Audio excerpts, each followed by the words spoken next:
Yo semua, balik lagi bareng gue Vian Rafe. Dan seperti biasa gue bakalan lanjutin alur cerita yang sebelumnya pernah gue upload. Dan di video kali ini gue bakalan lanjutin alur session 7, 8, dan 9 nya ya. Dan buat kalian yang baru aja gabung di channel gue, kalian bisa cek channelnya, kalian bisa cek playlist di channelnya. Dan kalian bakalan temuin session-session sebelumnya yang pernah gue upload dan episode-episode sebelumnya secara berurutan di sana ya. Oke, tanpa banyak basa-basi lagi, yuk kita langsung cek this out aja alur ceritanya.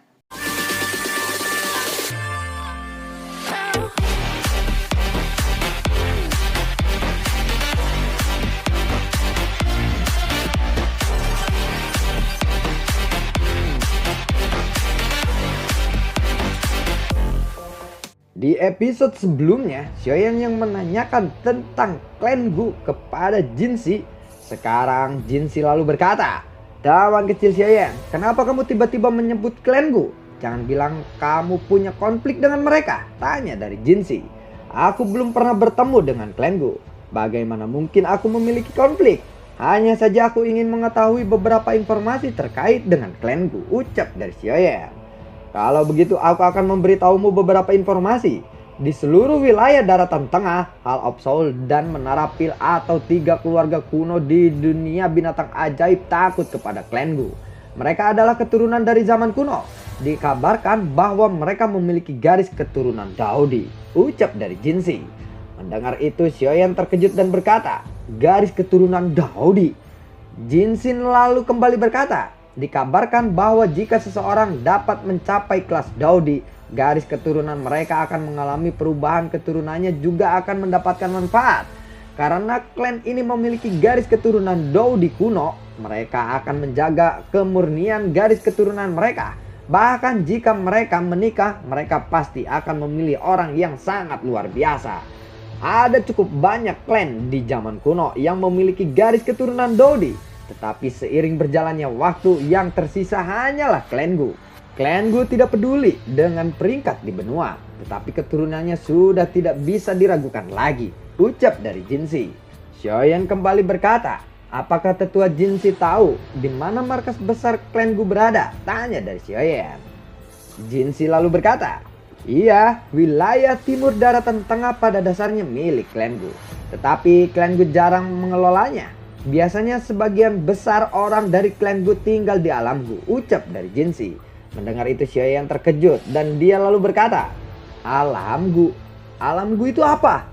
Jinxi kembali berkata, "Setiap ahli yang mencapai kelas Dozeng pada dasarnya berdiri di puncak benua Doki. Pada tingkat ini seseorang akan melangkah ke tingkat suci. Alam Gu dibangun oleh Dozeng yang sangat kuat dari klan Gu," ucap dari Jinxi. Xiaoyan mendengar itu dia lalu mengangguk. Xiaoyan lalu bergumam, "Begitu aku menyelamatkan Yellow, aku akan menuju ke klan Gu. Sepertinya aku harus segera mengeluarkan racun api di tubuh Jinxi terlebih dahulu. Pertemuan besar 4 pavilion akan segera dimulai. Jika aku melewatkannya, aku tidak tahu kapan lagi dapat bertemu dengan Peng Junje," ucap dari Xiaoyan dalam hatinya. Kecepatan Jingu melebihi harapan Xiaoyan.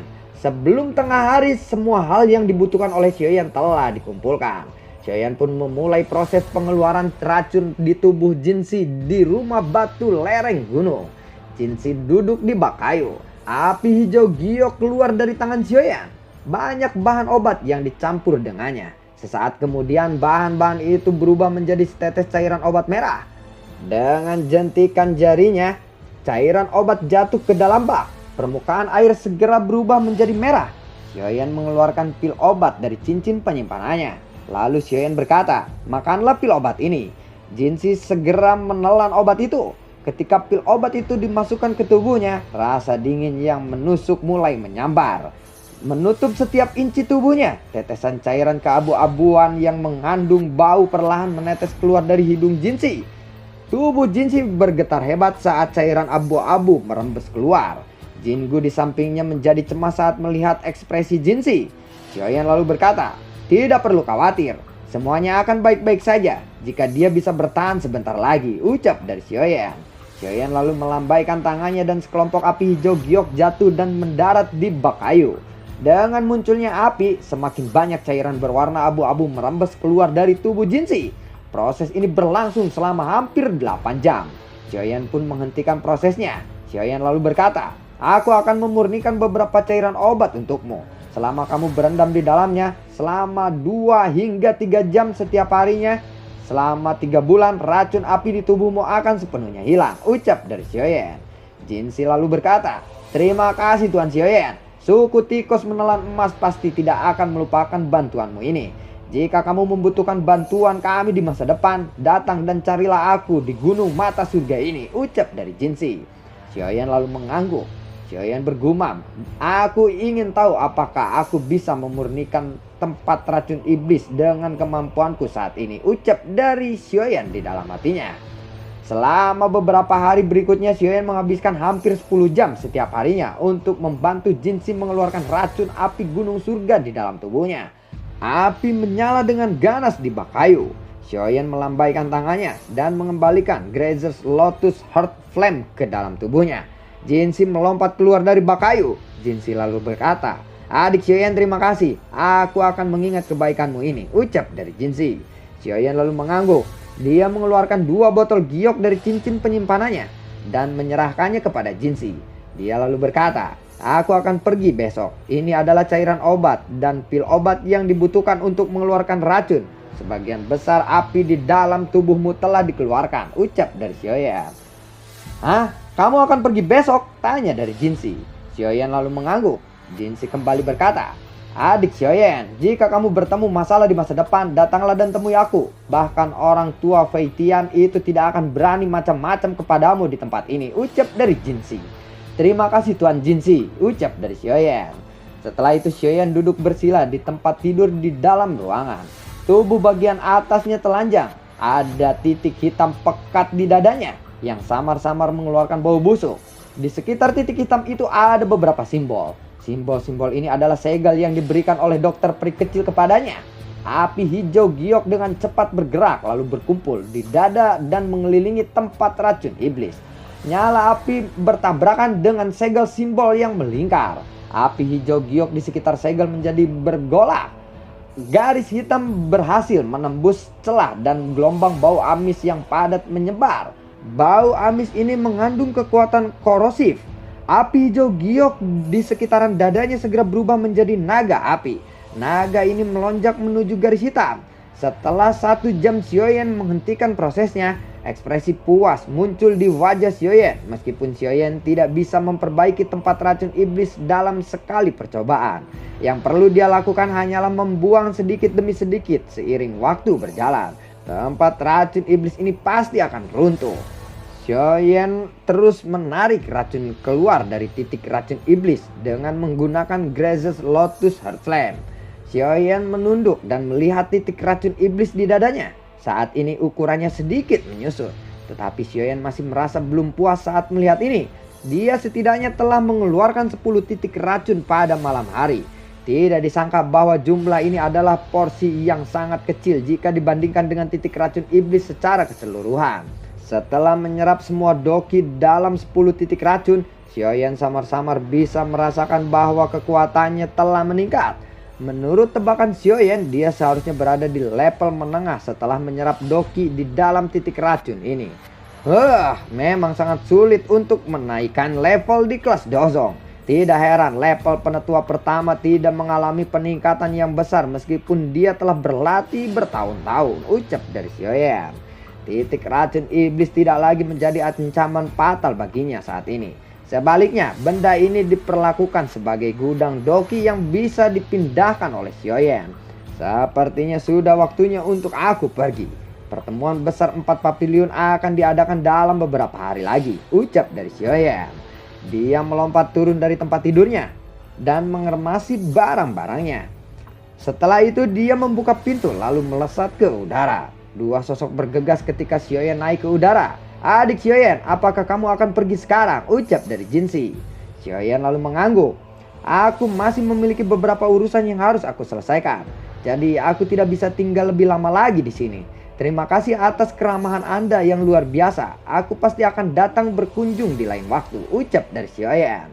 Jinsi dan Jingul tidak bisa berkata apa-apa lagi untuk membuat Xiaoyan tetap tinggal setelah mereka mendengar ini.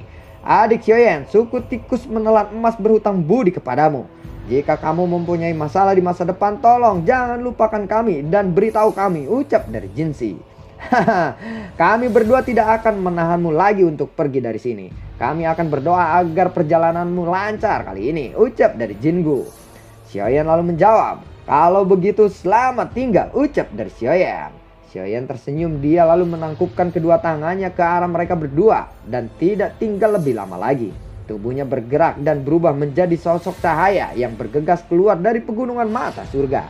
Sosok Xiaoyan berhenti di puncak gunung di luar pegunungan mata surga. Lalu dia mengambil peta wilayah utara dari cincin penyimpanannya. Peta yang dia beli dari Bond Transforming City saat itu. Setelah itu dia mulai mencari sesuatu di atasnya.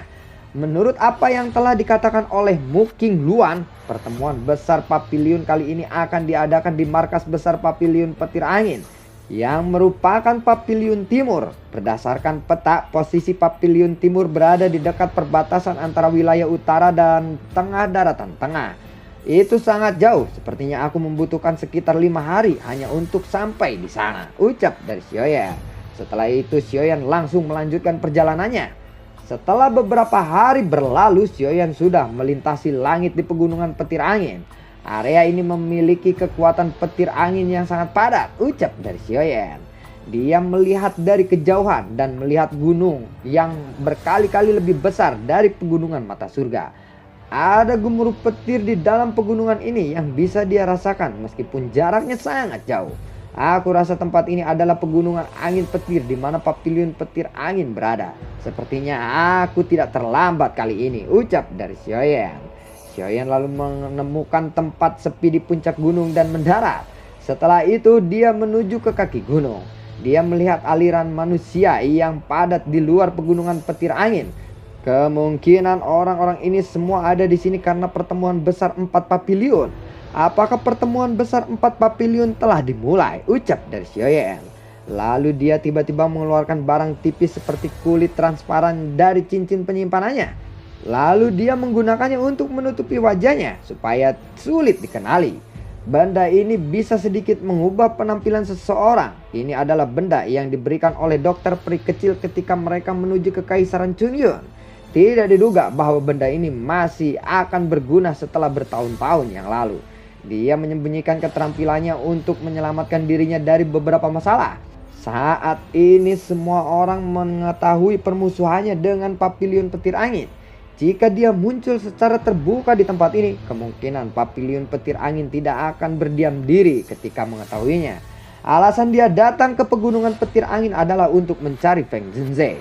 Xiaoyan lalu menggosok wajahnya setelah mengubah penampilannya. Setelah itu dia berjalan keluar dari hutan lebat, bergabung dengan arus manusia di jalan utama yang menuju ke pegunungan, dan bergerak menuju pegunungan petir angin. Akhirnya singkat cerita Xiaoyan berhasil mendekati pintu masuk pegunungan. Ada murid dari Papiliun Angin yang menjaga ketertiban di sekitar pintu masuk. Saat memasuki pegunungan, Xiaoyan dengan cepat memisahkan diri dari sebagian besar aliran manusia. Setelah itu dia berbelok ke arah hutan yang sepi, meningkatkan kecepatannya dan dengan cepat bergegas ke bagian dalam pegunungan. Dari informasi yang dia dengar sebelumnya, hari ini seharusnya menjadi awal pertemuan besar 4 Papiliun. Selain itu, hal yang paling membuat Xiaoyan bersemangat adalah orang-orang dari 4 Papiliun telah tiba, yang berarti Feng Zhenze seharusnya sudah tiba di sana. Jika aku benar-benar bertemu dengan Feng Zhenze, aku harus mengintainya dengan tenang sebelum melakukan kontak dengannya. Meskipun guru telah mengatakan bahwa aku bisa mempercayainya sepenuhnya, aku harus tetap berhati-hati kali ini, ucap dari Xiaoyan. Beban berat untuk menyelamatkan Yalao dan ayahnya adalah hal yang harus diselesaikan oleh Xiaoyan. Karena itu dia perlu memastikan keselamatannya. Pegunungan petir angin sangat luas. Bahkan dengan kecepatan Xiaoyan, dia masih menghabiskan hampir setengah jam sebelum mencapai tengah pegunungan. Ada gunung yang megah dan curam yang terletak di tempat itu, yaitu Gunung Petir. Puncak Gunung Petir adalah markas Papiliun Petir Angin. Ada hampir 100 pasukan Papiliun Petir Angin yang menjaga bagian depan di kedua jalan berbatu. Selain itu ada 2 orang tua di depan 100 pasukan ini. kedua orang tua yang menemani Feng Qing'er ke pegunungan mata air surga saat itu. Kekuatan keduanya cukup mengesankan. Aku ingin tahu apakah aku akan bisa melewati pemeriksaan mereka setelah mengubah penampilanku seperti ini, ucap dari Xiaoyan. Setelah itu tunggu, ucap penetua Houmu saat Xiaoyan baru saja melewatinya. Xiaoyan sudah menyiapkan tinjunya saat dia ditahan. Dia menoleh perlahan dan menatap penetua Huo. Kamu tampaknya telah masuk persyaratan untuk berpartisipasi dalam kompetisi. Mengapa kamu tidak ingin mencobanya? Ucap dari penetua Huo. Oh maaf, aku tidak tertarik dengan Grand Meeting. Alasanku datang ke sini adalah untuk mencari seseorang, ucap dari Xiaoyan dengan menyerahkan suaranya agar penetua Huo tidak mengenalinya. Setelah mengucapkan kata-kata ini, Xiaoyan lalu mengabaikan penetua Huo dan berbalik naik ke puncak gunung.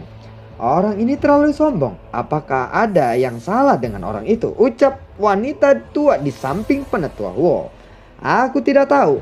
Aku hanya merasakan energi afinitas api alami yang tiba-tiba sedikit berfluktuasi ketika dia melangkah melewatiku. Orang itu memberiku semacam perasaan yang tidak bisa dijelaskan. Mungkin aku salah orang, ucap dari penetua Huo. Xiaoyan perlahan berjalan ke puncak gunung. Lalu dia melihat ke atas dan melihat burung bangau yang berwarna-warni mengepakkan sayapnya saat terbang dari dasar gunung sampai ke puncaknya. Tatapan terkunci pada sosok anggun di atas bangau besar itu. Wanita itu adalah Feng Qing'er. Sepertinya wanita ini tidak sederhana. Aku telah melihat orang-orang dari 4 papilion dan Feng Qing'er ini adalah yang paling berbahaya di antara mereka. Aku rasa kemungkinan besar pemenang dalam pertempuran besar 4 papilion ini adalah wanita ini, ucap dari Xiaoyan. Meskipun gunung petir cukup tinggi, Xiaoyan berhasil mencapai puncak gunung dalam kurang waktu dari 10 menit. Ada banyak bangunan di puncak gunung. Kemungkinan itu tempat tinggal para murid papilion petir angin. Xiaoyan lalu duduk bersila di atas pohon ketika dia melihat bahwa pertemuan besar belum dimulai. Setelah itu dia menutup matanya dan memulihkan diri. Waktu pemulihan Xiaoyan tidak berlangsung lama ketika suara gong tiba-tiba muncul di gunung petir. Bong, bong, bong. Beberapa orang perlahan berjalan keluar dari tempat itu. Akhirnya mereka duduk di kursi kayu perak. Mata Xiaoyan menyapu mereka dan tatapannya segera berhenti pada sosok yang dikenalnya.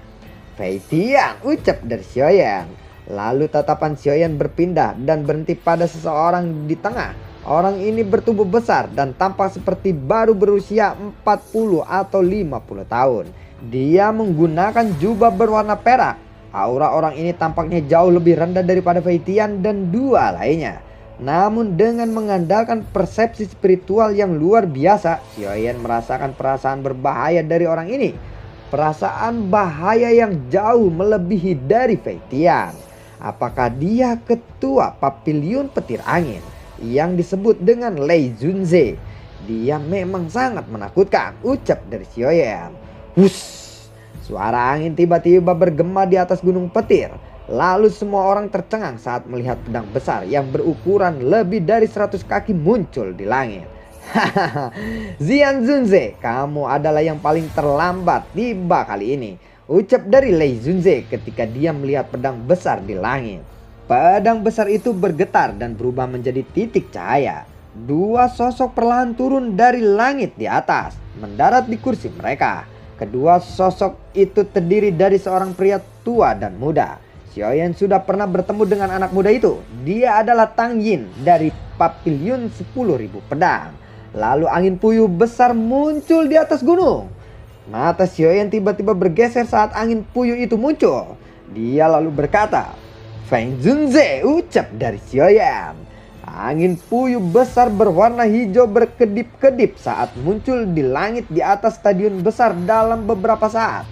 Angin puyuh itu bergetar dan tiba-tiba berhenti. Setelah itu berubah menjadi titik cahaya. Lalu muncul dua orang sosok dan sontak menjadi pusat perhatian di stadion. Kedua sosok itu adalah Feng Junze dan Mu Qingluan. Liao Junze dan Jiu Junze di kursi tersenyum dan menangkupkan tangan mereka saat melihat Feng Junze tiba. Liu Zunze dia perlahan berdiri dan mengalihkan pandangannya ke seluruh orang yang hadir di stadion. Hari ini adalah hari yang terbaik di mana Pavilion Petir Angin akan mengadakan pertemuan besar 4 pavilion. Terima kasih semua telah datang ke Gunung Petir untuk mendukung Pavilion Petir Angin. Aku rasa semua orang mengetahui aturan dari Pavilion Petir Angin. Aku berharap tidak akan ada orang yang mengganggu pertemuan besar ini, ucap dari Lei Junze. Lalu tangan Lei Junze melambai dan suara gong sekali lagi terdengar. Bong, bong, bong. Jumlah peserta pertemuan besar 4 pavilion musim semi ini adalah 53, termasuk 4 murid dari 4 pavilion. Aturan lama akan tetap berlaku. Persaingan yang ketat di pertemuan ini akan menyisakan 8 orang. Semua pesaing silakan masuk sekarang, ucap dari Lei Junze. Gelombang angin kencang bergema di atas stadion ketika suara Lei Junze ini selesai. Kemudian banyak tokoh muda melintas ke arena. Akhirnya mereka muncul satu demi satu dan tersebar di sekitaran arena. Sorak-sorai meramaikan telinga melonjak di sekitaran gunung.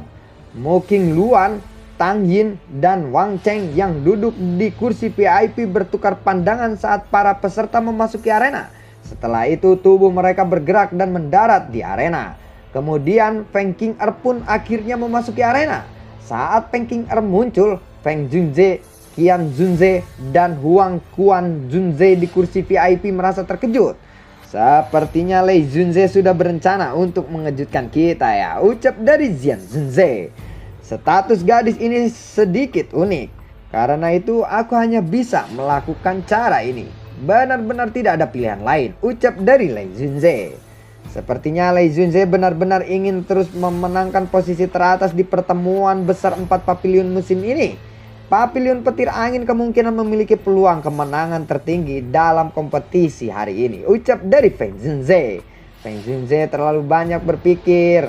Qingluan adalah seseorang dari suku burung mitos. Jika garis keturunannya terbangun, dia juga bisa dianggap sebagai orang yang luar biasa di antara generasi muda, ucap dari Lei Junze. Mata Xian terkunci pada Feng Qing'er. Dia selalu merasakan bahaya yang samar-samar ketika menatap wanita ini. Pada saat ini setiap sudut arena memiliki beberapa pesaing yang berdiri dengan wajah yang sangat hati-hati. Orang-orang ini semua masih muda, tetapi mereka sangat kuat. Daratan tengah memang luar biasa. Tidak terduga bahwa pertemuan besar 4 pavilion telah menarik begitu banyak orang kuat, ucap dari Xiaoyan. Tiba-tiba Xiaoyan merasakan keterkejutan setelah dia melihat ada seseorang yang dikenalnya di atas arena itu. Lin Yan, apa yang dia lakukan di sini? Ucap dari Xiaoyan. Karena semua orang telah berkumpul, kompetisi akan segera dimulai, ucap dari Lei Junze di kursi pemimpin. Lalu bagaimana kelanjutan ceritanya? Nantikan konten gua berikutnya dan semoga sehat selalu untuk kalian. Gua tidak lupa untuk selalu berterima kasih buat kalian yang sudah mendukung channel ini dari awal hingga akhir. Dan gua selalu ucapin terima kasih banyak buat kalian yang sudah mendonasikan sedikit rezekinya lewat link Saweria di bawah kolom deskripsi. Dan bagi kalian yang suka akan pembawaan alur cerita BTTH ini, kalian bisa like, share, dan bagi-bagikan ke anggota keluarga atau teman kerabat. Terserah kalian. Dan semoga sehat selalu buat kalian. Assalamualaikum. Dadah.